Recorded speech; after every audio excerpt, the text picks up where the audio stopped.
Olá, meus queridos alunos. Fiquei muito contente com o resultado da enquete que eu fiz ontem, quando eu perguntei para vocês se vocês queriam aprofundar mais um pouquinho. É claro que a decisão estava na minha mão, né? E eu ia aprofundar de qualquer forma. Mas eu queria medir a empolgação de vocês e vi que deu lá mais de 60% das pessoas que responderam, né, tiveram tempo de responder, querendo aprofundar mais um pouquinho. É isso aí. Nós estamos num curso de engenharia top e o nosso curso de química tem que ser top também. Então vamos lá. Esse exercício que nós vamos fazer hoje, ele é assim bem a cara da engenharia química mesmo, certo? A gente sai um pouquinho só da reação química em si e vai para cálculos que o engenheiro faz no dia a dia. Então eu vou fazer esse exercício aqui na planilha. Todos eles anteriormente eu tinha feito na planilha, só para efeito didático, para ir mostrando para vocês os resultados, né? Passo a passo. Hoje eu vou fazer mostrando aqui na planilha, mas mostrando as fórmulas, comentando, e depois eu vou disponibilizar essa planilha para vocês brincarem aí com ela e aprenderem os comandos que eu for comentando e tudo. Então vamos lá. Bom, o enunciado do exercício, né? Eu tenho que ler, não tem jeito para a gente poder ter um entendimento. O cloreto de chumbo 2 será produzido em uma instalação industrial que está sob o seu comando. A reação utilizada é a do óxido de chumbo 4, com pureza de 90% e densidade de 1,9 grama por centímetro cúbico, com solução de ácido clorídrico. Segundo a reação abaixo, está aí a reação, né? Essa reação aqui, que não está balanceada, evidentemente. Esse exercício já foi exercício de prova, tá certo? Então é mais ou menos assim, um exercício mais ou menos assim que vai aparecer na prova da semana que vem para vocês. E não se preocupe com o tempo, porque vai dar tempo de todo mundo resolver o exercício, quer que esteja fazendo em planilha ou quer esteja fazendo no papel. Há dois reatores disponíveis para isso, né? Continuando aí a leitura. O reator 1 tem volume útil de 8 metros cúbicos. Volume útil é o volume que você pode aproveitar do reator, porque às vezes o volume do reator é 10, 12 metros cúbicos, mas você não pode encher até a borda para não transbordar com agitação, ok? E opera a temperatura de 70 graus com rendimento de 70%. Já o reator 2 tem volume útil de 12 metros cúbicos e pode operar tanto a 70 graus, com rendimento de 70%, quanto a 75 graus, com rendimento de 75%. Os custos operacionais estão descritos na tabela 1 e os custos dos reagentes e produtos estão na tabela 2. Então tem duas tabelas aqui, né, no enunciado do exercício que fala para a gente dos custos operacionais. O que são custos operacionais? São todos os custos envolvidos na operação da unidade que produz o seu produto lá, cloreto de chumbo 2, tá certo? Então envolve lá todas as facilidades lá de água, gás, né, aquecimento, vapor, o salário dos funcionários naquele período em que o produto está sendo produzido, tudo que é gasto necessário está envolvido aqui, tá certo? E aqui são os preços dos reagentes. Então temos dois reagentes lá, devido às características de alimentação dos reatores. O reator 1 sempre opera com solução de HCl 25%, peso por volume. E o reator 2 sempre opera com solução 35% peso por volume. E aí não interessa muito bem o porquê disso. É a característica, né? Cada um pode estar ligado a um tipo de tanque reservatório, alguma coisa assim. O gás cloro produzido como produto secundário da reação, né? Olha, nós produzimos aqui o gás cloro como produto secundário da reação, é embalado em cilindros a temperatura de 25 graus e pressão de 20 atmosferas, sendo vendido para que o valor seja abatido do custo da produção do produto principal. Ou seja, a gente vende o cloro também e abate o custo, né? O que a gente lucra com o cloro, a gente abate no custo do PCl2 que a gente vende. Sabendo que existe uma encomenda de 120 toneladas de PCl2, demonstre qual deve ser a condição operacional mais adequada para minimizar o custo de produção e qual será este custo por quilo de produto. Então nós temos que escolher qual reator nós vamos usar, né? Dentro das condições que foram colocadas aqui. O reator 1 opera com um HCl 25% e o reator 2 com HCl 35%, né? E além disso, o reator 1 ele só opera a 70 graus, Mas o reator 2 ele pode operar a 70 graus ou a 75 graus com rendimentos diferentes. Então nós vamos ter que fazer o cálculo 3 vezes para saber qual é o custo operacional. Bom, uma coisa que nós temos que aprender logo de cara nesse exercício é que a reação aqui é o de menos, né? Só que é indispensável, é o de menos, mas é o indispensável. Sem ela balanceada, nada vai para frente. Então vamos aqui, vou baixar a tela aqui. Olha, esse exercício, o balanceamento é bem simples, né? Não vou ficar me atendo aqui aos detalhes do balanceamento, que nessa altura do curso vocês já devem ser especialistas em balanceamento. Foi feito em íon elétron, né? Já aparece lá, olha, 4H+, com 4Cl- no balanceamento. Eu já juntei tudo aqui, deu 4HCl, PbO2 e os produtos já aparecem direitinho aqui. Ok? Não precisa ficar ajeitando muito, nós já temos aqui a reação balanceada. Olha, 4HCl, temos aqui nessa linha, né? A reação balanceada. 4HCl mais um PbO2, mais um Cl2, mais um PbCl2. E no balanceamento aparece também como produto a água, né? O exercício no enunciado não fala nada de água, então nós vamos desprezar, né, tanto o volume da água quanto qualquer outra condição aí que ela possa estabelecer para o exercício, poderia, né, estabelecer para o exercício. Nós vamos desprezar essa quantidade de água formada, porque nós vamos ter que calcular volume aí, né, mas vamos encarar que o volume dessa água não altera o volume total aqui que a gente vai calcular. Então vejam só, eu gosto muito de resolver esses exercícios de estequiometria em planilha, porque eu tenho o hábito de usar planilha desde muito tempo, e eu já tive até uma aluna que fez um comentário aqui paralelo com vocês, né? Eu já tive até uma aluna que fez um TCC pesquisando sobre a importância do uso de planilhas para alunos de engenharia. E óbvio que ela teve como resultado, né, ela fez questionários em que ela perguntou para alunos que faziam estágio e para alunos que já trabalhavam, né, já formados e trabalhavam. Qual era a importância do uso de planilhas na vida deles? E a resposta foi assim, massivamente, que a importância é enorme, não dá para viver sem saber usar a planilha. Então é uma coisa que, infelizmente, no nosso curso, a gente não tem um curso lá de Excel específico, mas olha, assim como eu e quase todo mundo que sabe usar planilha, ninguém fez curso, todo mundo pega e vai usando, e à medida que as necessidades vão aparecendo, a gente vai aprendendo comandos e truques novos, né? Então, acho que vai ser assim com vocês também. Hoje eu consigo usar a planilha muito bem, essa aqui é relativamente simples. Eu tenho alunos lá que fazem a minha disciplina Projetos Especiais de Engenharia, que vão para a indústria resolver problemas reais, que têm que adquirir um conhecimento muito maior de planilha para usar VBA, etc. E conseguem fazer tudo isso. E a vida hoje em dia é assim, né? A gente nunca consegue prever o que a gente vai precisar na nossa atuação profissional. As coisas vão aparecendo, as novidades vão surgindo e a gente tem que ir se adequando e aprendendo. Então vamos lá, é assim que nós vamos fazer. Bom, eu vou fazer aqui esse exercício usando as massas, calculando as massas, né? Então eu tenho aqui uma linha, olha, onde eu calculei as massas ideais, em função do meu reagente de partida, que eu pintei de amarelinho aqui, que o exercício fala, você tem uma encomenda de 120 toneladas, né? Então eu coloquei aqui 120 mil quilos, eu posso até tirar essa vírgula aí depois do zero, que não faz sentido, né? 120 mil quilos. Coloquei aqui as massas molares dos nossos reagentes todas, né? E vejam, para cada um dos outros reagentes ou produtos envolvidos, eu calculei, né, as massas em função da estequiometria da reação. Então aqui tem uma formulinha, vejam que tem uma formulinha, né, que é Q21, que é o Q21. Q21 está aqui, olha, é a minha massa inicial. Q21, se eu pintar a formulinha aqui, olha, se eu colocar aqui, aparece tudo que está envolvido, né?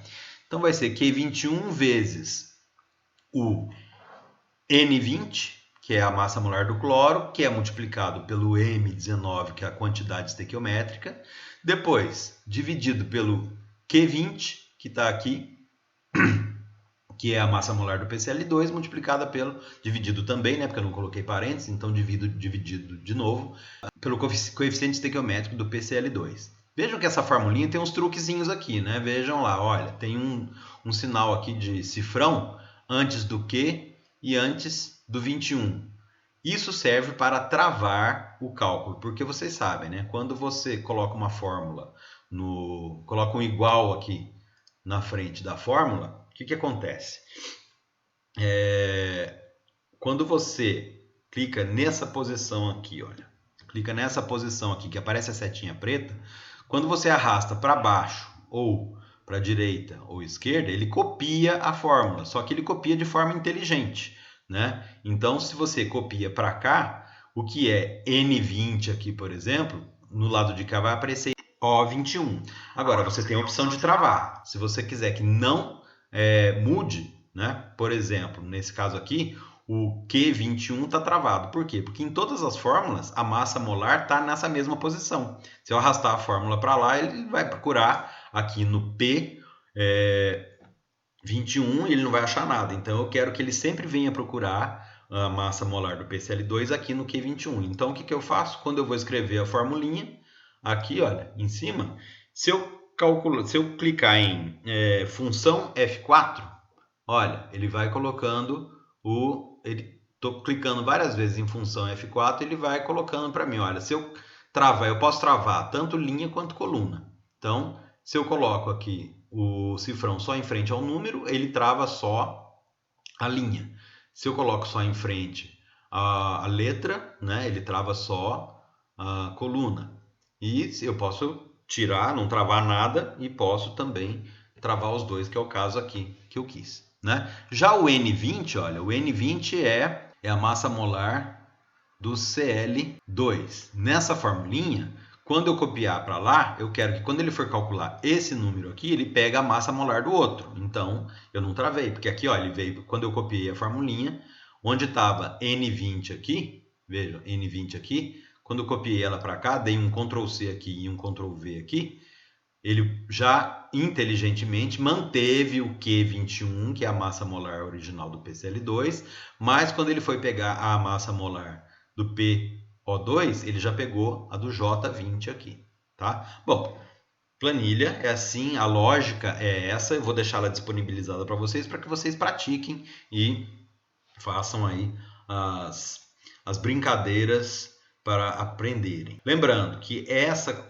linha aqui eu estou calculando as massas ideais, sem contar rendimento, sem nada. Porque cada condição aqui embaixo tem um rendimento diferente, então eu vou calcular isso tudo depois.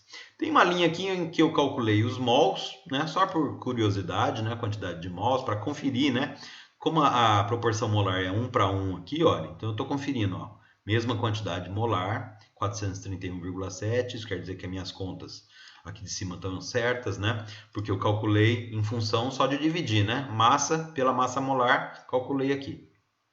Só para conferir, né? Isso aqui não vai entrar nas minhas contas porque eu não estou usando, não estou fazendo por mols. Bom, eu copiei aqui a tabelinha de custos num lugar, copiei aqui embaixo a tabelinha das condições em outro lugar e daqui a pouco eu vou começar a usar essas informações nas fórmulas, né? E aqui eu coloquei, olha, aqui tem o rendimento, a pureza do PO2 que eu vou precisar e a densidade, porque eu também vou calcular o volume, né? Então coloquei aqui. Claro, né, nesse tipo de exercício a gente não explora todas as possibilidades da planilha, mas ela já ajuda bastante a gente. Bom, nessas três linhas aqui, ó, nesses três conjuntos de linhas aqui, eu estou calculando para cada reator, né, reator 1, reator 2 e reator 3, as suas condições operacionais, né? Então, olha, aqui eu coloquei para o reator 1 volume, para o reator 2 o seu volume útil. Aqui eu coloquei a temperatura, que corresponde ao rendimento, né? Então aqui está a temperatura, rendimento, ó, tá, as condições estão escritas aqui, temperatura, rendimento. Aqui eu coloquei a concentração da solução de HCl, veja, nas três condições, porque nós temos no reator 1 uma concentração de HCl, no reator 2 duas condições de HCl com rendimentos diferentes, né? E aí eu comecei a calcular os volumes. Primeiro, olha, eu calculei nessas linhas aqui os volumes de todos os reagentes envolvidos. Então vejam, o que essa formulinha aqui ela calcula? Ela calcula o volume de HCl necessário para fazer a reação com esta massa ideal de HCl, que é a massa ideal necessária. Então, o que ela leva em consideração? Vejam só, ela leva em consideração, ela é o G21, que é a massa ideal de HCl, dividido por G28, que é a concentração peso por volume. Então, aqui eu dividindo por 0,25, como é peso para volume, eu já passo de massa para volume direto. E divido também por D28, que é o rendimento da reação. Então, aqui é o volume de solução de HCl necessário, já levando em consideração a sua concentração e o rendimento da reação. Quando eu fiz essa formulinha aqui, vejam que eu travei também o G21, que vai ser essa massa aqui vai ser sempre igual. Mas eu não travei, vejam, eu não travei o G28 e o D28.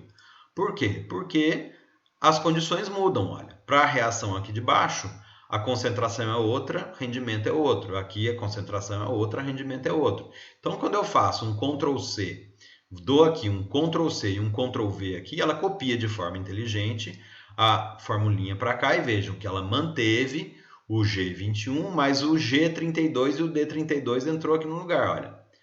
G32 é esta concentração e o D32 é esse rendimento. Então, já calculou de forma inteligente. Isso facilita muito a nossa vida na hora de fazer muitas contas nesses exercícios. Então, aqui, olha, eu já tenho o volume das soluções de HCl calculadas para cada uma das condições operacionais que eu tenho. E aqui na linha de baixo, olha, eu sinalizei, é o custo. Aqui eu calculei o custo do HCl já em função do quê? Do preço daquela solução de HCl que foi me dado aqui nessa tabelinha. Então vejam que essa formulinha, ela faz o quê? Ela faz a multiplicação do volume G29, né, na posição G29, pela U20, que está aqui, olha, que é o preço do HCl de 25%. Então está lá o preço, R$12 por litro de HCl. Fazendo essa conta, eu tenho aí 4.333.319,63 centavos. É o custo da quantidade de HCl necessário nesse volume aqui, nessa concentração e etc. Bom, formulinha de novo aqui, lembrando que o preço aqui vai ser diferente. Olha, nós estamos lá com U21, né, que é o preço da solução aqui de baixo. E aqui é mesmo raciocínio com preço também de novo 21, porque aqui usa a mesma solução de 35% que tem o mesmo preço lá, né, de R$20 o litro. Então nós estamos aqui tudo que está envolvido com HCl calculado, né? O volume para cada uma das três condições e o preço que vai dar isso. Para o PbO2, que contas eu tenho que fazer? Bom, eu tenho que calcular a massa de PbO2 real necessária, porque aqui eu calculei a massa ideal, sem envolver o rendimento da reação e sem envolver a pureza do reagente. Então aqui eu vou ter que envolver tudo isso. Então vejam que na continha eu tenho aqui três divisões, né? Estou dividindo a massa ideal por 90%, que é a sua pureza, por 70%, que é o rendimento da reação. Então, quando eu divido por 0,90 e por 0,7, eu aumento as quantidades, né, como deve ser. E estou dividindo também pela densidade. Por quê? Porque aqui é volume, mas aqui é massa, mas aqui eu tenho que calcular o volume.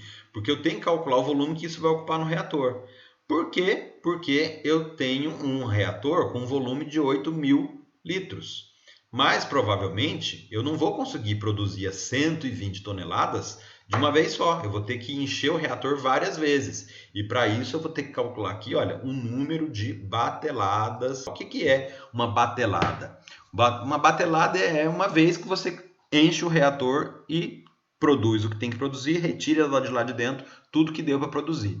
Só que quando você tem que produzir muita coisa, você tem que encher o reator várias vezes. Cada vez que a gente enche, a gente chama de uma batelada. Ok? E aí, então, nós temos um cálculo que tem que ser feito em função do volume total. O que é esse volume total aqui? Volume total eu estou encarando como sendo a soma deste volume aqui, que é o volume de HCl, com o volume ocupado pelo PbO2 sólido que eu vou jogar lá dentro e vou agitar, ele vai reagir e pronto. Ok? Então, o volume total para esta produção na condição 1 é de 447.296,7 litros. Ótimo. Como é que eu calculo o número de bateladas? Vejam, seria muito simples, né? Eu dividir o volume total pelo meu volume do reator. Quantas vezes eu vou ter que encher? É esse volume aqui dividido por 8.000 e pronto, é o que eu fiz aqui. Só que aqui tem um truquezinho, né? Por quê? Porque se eu não colocar a fórmula desse jeito que está aqui, ela vai calcular um número quebrado aqui. Né? Se eu calcular a fórmula assim, olha, se eu tirar esse int mais 1 aqui, esse comando aqui, olha, int mais 1, ela vai calcular o número lá, olha, 55,91. Só que eu tenho um custo por batelada. Eu não posso calcular esse custo aqui para 0,91 batelada. Porque cada vez que você opera o reator, não interessa se você encheu ele até a boca ou não, o custo é o mesmo. Então eu tenho que transformar esse aqui num número redondo, um número inteiro, mais próximo possível deste número que eu obtive, arredondando sempre para cima. Não importa que aqui seja 55,1. Se você tiver o seu resultado 55,1 bateladas, você vai ter que fazer 56 vezes, não interessa. Ou você na última batelada não enche o reator, ou você na última batelada deixa sobrar um pouco de produto, você armazena, a próxima vez que você tiver uma encomenda você usa. Não dá para você calcular o preço da batelada em função de um número quebrado. Então aqui a gente faz um truquezinho, olha. A gente faz a divisão, né, do L29 lá pelo B28, que é o volume total dividido pelo volume do reator, só que daí eu coloco um comandozinho aqui na frente, int, que pega só a parte inteira do número. Se eu deixar assim, ele vai deixar como resultado 55, tá certo? Mas eu já tinha visto que o meu resultado era 50, eu tenho que arredondar para cima, meu resultado era 55,9. Então pronto, eu pego a parte inteira e somo 1. Pego a parte inteira, somo 1, eu tenho 56 bateladas. Esse é o raciocínio que tem que ser feito. Mesmo que você esteja fazendo na mão, você tem que sempre arredondar para cima. Tem 55,6, 56. 95,1, 96. Assim tem que ser feito o cálculo de bateladas. Bom, aí tem o custo das bateladas, que é simples, né? Porque foi dado aqui, olha, o custo da batelada no reator 1, na temperatura 1, 50 mil reais. Cada vez que você enche o reator e opera, você gasta 50 mil reais, tem custo de 50 mil reais. Então isso tem que ser levado em consideração e está aqui, ó. Como você vai fazer isso 56 vezes? Veja a formulinha. 56 vezes 50 mil, está aqui o custo total das suas bateladas. Ótimo. Para calcular o custo total aqui, que mais a gente tem que envolver? A gente tem que envolver aquela história do cloro, porque o cloro produzido ele é engarrafado e vendido. Né? Então nós temos que calcular o volume de cloro produzido e ver quanto isso vira de dinheiro para a gente abater no preço total aqui. Então vejam, o volume do cloro eu calculei com uma formulinha que é PV/NRT. Né? Coloquei aqui PV/NRT. Então vejam aqui o que eu tenho. Eu tenho N21, que é a minha massa ideal, multiplicando essa massa ideal por 1000, porque aqui ela está em quilos e para PVNT tem que estar em gramas. Depois estou multiplicando pelo R, 0,082, estou multiplicando pela temperatura, estou dividindo pela pressão, né? E estou dividindo pelo um N20 aqui, olha, quem é o N20? N20 é a massa molar do Cl2. E aí eu tenho o volume de Cl2. Alguém pode perguntar assim para mim, professor, e o rendimento? O rendimento eu não preciso colocar aqui, por quê? Porque eu estou calculando este volume de Cl2 em função da quantidade de um outro produto. Então, como eu não passei pela setinha aqui, né, eu não passei do lado de produto para reagente, nem do lado de reagente para produto, o rendimento não precisa ser calculado aqui, porque eu já estou calculando a quantidade de Cl2 que é produzido junto com os 120 mil quilos de PCl2. Entenderam? Ótimo. Então, aqui é o volume em litros, né? Vamos colocar aqui, volume em litros do CL2 produzido em cada uma dessas condições aqui. E como eu tenho o custo do CL2, está aqui, olha, R$5, eu calculo aqui quanto isso me rende de dinheiro. Então vai ser lá, olha, o volume da posição N29 multiplicado pelo preço da posição U23, que eu travei com os cifrões para que quando eu copiar a forma aqui para baixo, ele mantenha o preço lá de R$5. Então aqui, olha, eu estou tendo uma entrada de dinheiro, né, de 2.636.000, que vem do cloro que eu vendi. Para calcular o custo total aqui, então, o que eu faço? Eu faço a soma de todos os custos que eu tenho, menos aquilo que entra de dinheiro. Então vejam lá a formulinha, olha. A formulinha está P30, o custo com as bateladas, mais J30, o custo com o PO2, mais G30, que é o custo com o HCl, menos N30, que é o custo com o CL2, porque isso entra de dinheiro. E aqui eu tenho, então, o meu custo total. Quando eu quero calcular aqui o meu custo unitário, é simples. Né? O que eu tenho na formulinha? Eu tenho o meu custo total dividido pela quantidade de quilos que eu estou produzindo. E aqui então me dá o preço por quilo de produto produzido. Aqui, o que eu estou fazendo? Para a condição 2, eu fiz o mesmo raciocínio. Para a condição 3, eu fiz o mesmo raciocínio. Né? Calculei volume e calculei o custo de cada um dos produtos dentro das condições estabelecidas pelo exercício. Claro que eu fui usando formulinhas inteligentes para não precisar fazer a conta 1000 vezes, né? E está tudo indicado bonitinho aqui. Então, olha, se um dia você precisa, olha, eu tenho aqui, hoje eu tenho uma condição de operar com o meu reator a 80 graus e vai me dar 90% de rendimento. Uma condição que mudou. Se mudar aqui para 80 graus não muda nada. E se você mudar o rendimento para 90%, já muda também o seu valor total, tá certo? Então a gente sempre pode brincar, quando a gente faz com planilhas, a gente pode brincar com os resultados. Isso é o lado bacana da coisa. Uma coisa interessante que eu fiz aqui também, mas já é adereço, coisa para ficar bonitinho, né? Olha só, eu peguei esses 3 valores aqui e coloquei aqui uma formatação condicional. Então aqui, olha, escolhi uma escala de cor, olha, que ele coloca o maior em vermelho e o menor em verde. E aí já mostra para mim, né? Olha, o menor é esse. Então vejam que se eu mudar essa condição aqui, olha, hoje eu vou produzir só 1000 quilos. Então eu vou produzir só 1000 quilos, coloco lá 1000 quilos, 1 tonelada.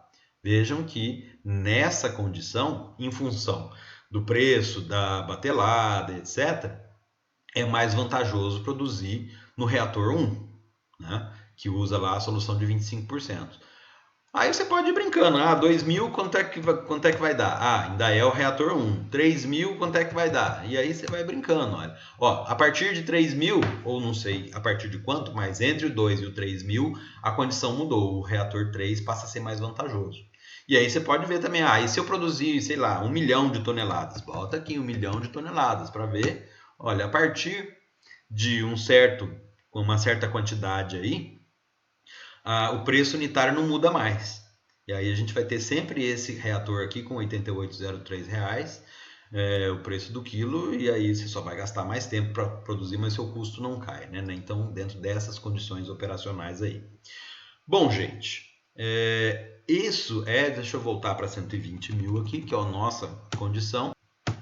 E temos aí, né? A resposta do exercício nós temos que usar o reator 2 com a solução em 70%, né? Em 70 graus centígrados, 70% de rendimento, que nos dá a condição mais vantajosa, né? Vejam só que interessante, né? A gente tem uma possibilidade de usar o reator 2 com 75% de rendimento, né, com a temperatura maior, mas o custo fica maior, né? Claro que isso em função do preço, né, dessa condição aí do preço operacional desse reator nessa condição ser muito maior do que essa aqui, certo? Bom, gente, a resposta do exercício está aqui. Vou usar o reator 2 com um rendimento de 70%, 70 graus centígrados. Eu espero que vocês tenham entendido aí todas as minhas explicações a respeito das fórmulas. Como eu falei para vocês, eu vou disponibilizar essa planilha para vocês brincarem à vontade, né? Então explorem tudo que vocês quiserem aí, brinquem à vontade para vocês poderem praticar o uso de planilha, que é uma das coisas importantes nesse momento. Não faz parte da química geral. A química geral é só a parte de balanceamento, cálculos estequiométricos, né? Mas fazer o uso de planilha é uma habilidade que a gente chama de habilidade transversal, né? Aquela habilidade que transcende o curso, e ela é importantíssima. Quem tiver aí com vontade de ser bom no estágio e mostrar que tem habilidades, se você chegar numa entrevista de estágio, numa entrevista de emprego mais lá para frente e falar que você tem habilidades avançadas de Excel, você já ganha 1000 pontos. Né? Hoje em dia isso é tão assim básico que é como se você falasse, olha, eu sei escrever português. É uma coisa que todo mundo já pensa, ó, tem que ter, se não tem, não tem. Se você chega lá e falar, eu não sei escrever em português, óbvio que você está eliminado. Então muitas vezes assim, eu não sei, eu não tenho habilidade nenhuma com Excel, você já está eliminado dependendo do estágio. Então é uma coisa que tem que ter, né? Como língua estrangeira, inglês, são coisas que precisam ser aprendidas. Ok, pessoal? Eu vou postar daqui a pouco mais uma listinha de exercícios com um exercício parecido com esse daqui para que vocês façam. Preferencialmente, tentem fazer em planilha para praticar isso, mas não é obrigado que vocês me entreguem uma planilha como resposta. Até podem, mas não é obrigado. Quem quiser fazer na mão, pode fazer, não tem problema nenhum. Eu sei que tem gente que tem dificuldade aí com o computador, tá fazendo tudo no celular, tirando foto, mandando. Então, podem fazer na mão sem problema nenhum. Eu não vou dar nenhum exercício na prova, nem na lista de exercício que envolva cálculos interativos, que tenha que fazer 1 milhão de cálculos para achar a resposta, que é uma das possibilidades que a planilha nos dá, mas só para possibilitar que todos que não têm recurso de fazer no computador possam fazer na mão, ok? Qualquer dúvida, estou à disposição sempre.